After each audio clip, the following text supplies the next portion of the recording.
Hello नमस्कार साथियों। तो कैसे हैं आप लोग? उम्मीद करते हैं आप लोग बहुत अच्छे होंगे और आप लोग की पढ़ाई बहुत अच्छी चल रही होगी।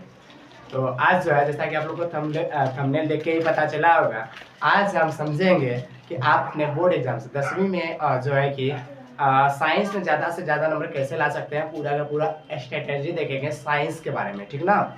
चलिए बिना रुके शुरू करते हैं। देखिए, सबसे पहले अगर हम साइंस विज्ञान के बारे में बात करते हैं, 10वीं के विज्ञान के बारे में बात करते हैं, तो आपको पता होगा कि इसमें से ना आपका 80 मार्क्स का क्वेश्चन आता है।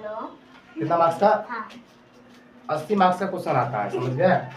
80 मार्क्स का अगर क्वेश्चन आता है बच्चे, तो अकॉर्डिंग टू सिचुएशन, अभी का जो सिचुएशन है, अकॉर्डिंग टू प्रेजेंट सिचुएशन अगर आप बात करते हो ना, तो ये 80 मार्क्स का है, तो ये 160 का हो जाता है। कितना हो जाता है? 160 मार्क्स का हो जाता है। अब एक चीज को बहुत ही बेहतरीन तरीके से बच्चे आप समझने का प्रयास करना। अगर ये चीज समझ गए ना, सच में आपको साइंस बहुत ही इजी लगेगा, बहुत इजी। ठीक ना? तो साइंस को कितने पार्ट में डिवाइड करते हैं? साइंस को टोटल 3 पार्ट्स में डिवाइड करते हैं। कितने पार्ट्स में डिवाइड करते हैं? 3 पार्ट्स में। एक होता है आपका फिजिक्स, दूसरा होता है केमिस्ट्री, और तीसरा होता है आपका बायोलॉजी। फिजिक्स को आप बोलते हो भौतिकी हिंदी में, केमिस्ट्री बोलते हो रसायन,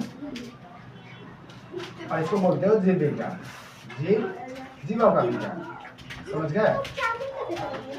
अब एक चीज को ना आप डिवाइड करने के लिए सीखना बच्चे, कि अगर आपका टोटल मार्क्स 160 का एग्जाम हो रहा है, तो आप अगर इसको डिवाइड करोगे, 160 को 3 से डिवाइड करोगे, क्योंकि अपने पास ना 3 सब्जेक्ट है, तो वही 53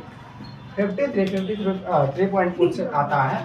इसको 55 मान लिया जाए, केमिस्ट्री में आपका 54 मान लो आप, 54, और इसमें आप कम से कम मान सकते हो 51 के आसपास आपका सब्जेक्टिव एंड ऑब्जेक्टिव मिला करके आ जाएगा बच्चे। पहला चीज। दूसरा चीज आपको क्या करना है ना, कि देखो आप यहाँ देखो 55 अगर आ रहा है इससे, और 54 अगर इससे आ रहा है, कम भी मान लो ना, 50-50 ही मान लो, क्या पता किसी सब्जेक्ट में ज्यादा आ जाए। 50-50 भी आप अगर मान के चल रहे हो, तो आप कितने मार्क्स के लिए तैयारी कर रहे हो? 100 मार्क्स के लिए। अगर 2 सब्जेक्ट भी आपका फिजिक्स या केमिस्ट्री, दोनों में से कोई मतलब तीनों में से फिजिक्स केमिस्ट्री, या फिर केमिस्ट्री बायो, या फिर फिजिक्स और बायो, अगर कोई भी सब्जेक्ट आप दोनों का दोनों बढ़िया तरीके से तैयार कर लेते हो, जिसके ऊपर आपका बढ़िया पकड़ है, तो आप बच्चे जो है ना बहुत अच्छा मार्क्स गेन कर सकते हो, बहुत अच्छा नंबर ला सकते हो। समझ गए? यहाँ पे देखो, यहाँ भी 100 मार्क्स का आपका, यहाँ भी 100 मार्क्स, यहाँ भी 100 मार्क्स के लिए तैयार हो रहे हो। कुछ मार्क्स अगर इधर उधर भी होता है तो समझ गए। तो इसमें हम लोग देखेंगे आगे कि सर कि 2 सब्जेक्ट जो है, उस 2 सब्जेक्ट में ऐसा नहीं होगा कि हमारा सब्जेक्ट कोई कमजोर हो जाएगा। देखिए बच्चे, हम ये नहीं बोलेंगे कि आप लोग को कोई सब्जेक्ट छोड़ना है, हम ये बोल रहे हैं आपको कि आप देख लीजिए कौन सा सब्जेक्ट आपको आसान लगता है, कौन सा सब्जेक्ट में आप बढ़िया कर पा रहे हो, उसको देखो। आप फिजिक्स और केमिस्ट्री बढ़िया कर पा रहे हो तो इन दोनों को लेके चल सकते हो, केमिस्ट्री और बायो में कर रहे हो तो इन दोनों को आगे लेके चल सकते हो। कहने का मतलब यह है कि अगर आप इस तरीके से करके चलोगे ना बच्चे, तो आपको बहुत ही आसान होगा 2 सब्जेक्ट को लेके चलने में, और आप तो मार्क्स पूरा का पूरा 80 में से 80 मार्क्स का पूरा ला सकते हैं। 80 मार्क्स आउट ऑफ 80 मार्क्स आप ला सकते हो। समझ गए? 80 में से 80 मार्क्स, पूरा में से पूरा मार्क्स आप लोग ज्ञान कर सकते हो।